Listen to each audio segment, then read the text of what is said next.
kembali jangan kayak ngono kuwi kae. Kadang ya ono penake, kadang ya ono rasane. Heeh. Dilakoni kanthi sabar. Oke.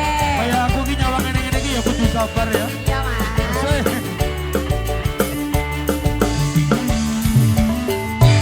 Cintaku mbak yo sampun lenesu.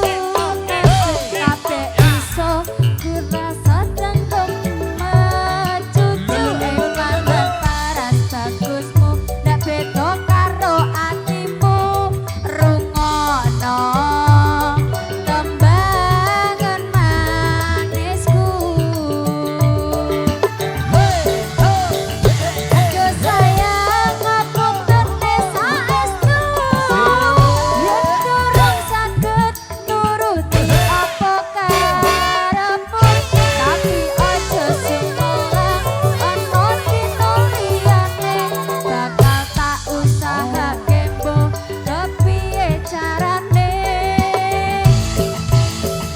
tresnoku ora bakal mundur sayangku snap koyo senajan kahanane bubrah aku bakal setia ora mungkin mendua matur suwun sampun ono ngancani ning saben dina. Oh bagas suara Rona.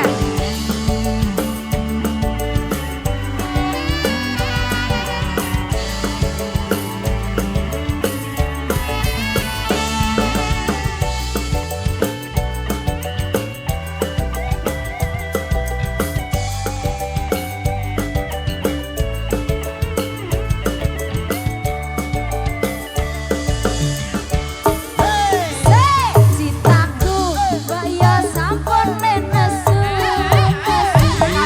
iso kudu rasa ngambung cucuk emang kena paras bagusmu ndak beda karo atimu rungono tembangan manisku. Siap aja. Aduh sayang ngapunten saestu yen durung saged nuruti apa karepmu tapi aja sumelang ana dina liyane bakal tak usahake mbok kepiye carane tresnoku ora bakal mundur sayangku ora bakal goyah nadyan kahanane bubrah aku bakal setia ora mungkin mendua matur suwun sampun ono ngancani ning saben dina. Lagi ya ayo Mas Kipli.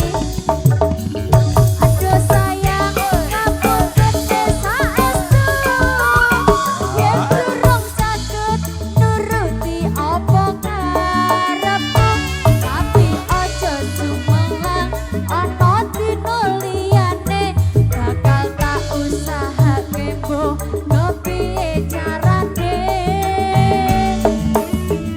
tresnoku ora bakal luntur sayangku sret koyo nadyan kahanane bubrah aku bakal setia ora mungkin mendua matur suwun sampun ono ngancani ning saben dina. Aku bakal setia ora mungkin mendua matur suwun sampun ono ngancani ning saben dina. Oke Mas Momo. Thank you, terima kasih buat Riana Macan Cilik. Jadi kembali ya, saatnya kita akan meriahkan perjumpaan kita.